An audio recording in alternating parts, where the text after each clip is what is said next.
আমাদের বর্তমান প্রধান উপদেষ্টার নাম কি জানেন? ডক্টর ইউনূস। কি নাম? ডক্টর ইউনূস। উনি শুধু ডক্টর ইউনূসই না, ইনি নোবেল বিজয়ী।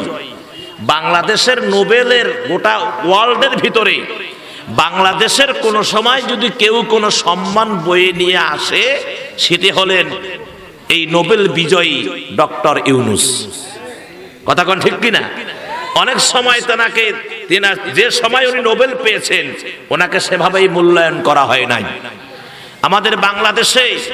আমাদের বাংলাদেশে গোটা বিশ্বকে জয় করে, গোটা বিশ্বকে 110, 120, 130টা দেশকে ওভারটেক করে তাদেরকে ঠগায়া প্রতিযোগিতায় আমাদের বাংলাদেশের মানিকের দলা, হীরার টুকরা ছেলেরা গোটা বিশ্বের মধ্যে কোরআনে ফার্স্ট হয়ে বাংলাদেশের গৌরবকে, সম্মানকে জাতির কাছে, বিশ্বের কাছে তুলে ধরে, এ সম্মান ছিনিয়ে নিয়ে আসে।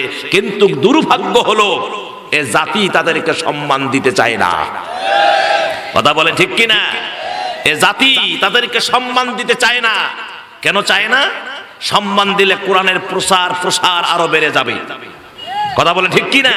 যার কারণে সম্মান সেরকম দিতে চায় না। তাদের টেন্ডেন্সি হলো যে কোরআন যেন মানুষ তেলাওয়াত করতে না পারে, কোরআন যেন মানুষ বুঝতে না পারে, কোরআনের যেন হাফেজ হতে না পারে, কোরআন নিয়ে যেন গবেষণা করতে না পারে।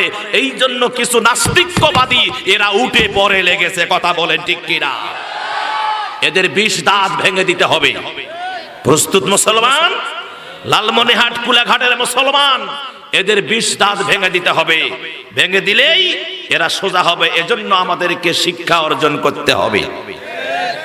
শিক্ষা কিন্তু 2 প্রকারের আছে। কয় প্রকারের আছে? একটা হলো সুশিক্ষা, আর একটা হলো কি? আর একটা কি? কুশিক্ষা।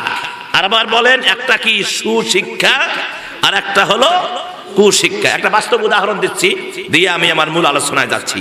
সেটি হলো, পুত্রকে চেনা যায়, পুত্র যারা, ছেলে যারা, এদেরকে চেনা যায় বিয়ের পরে। ঠিক কিনা?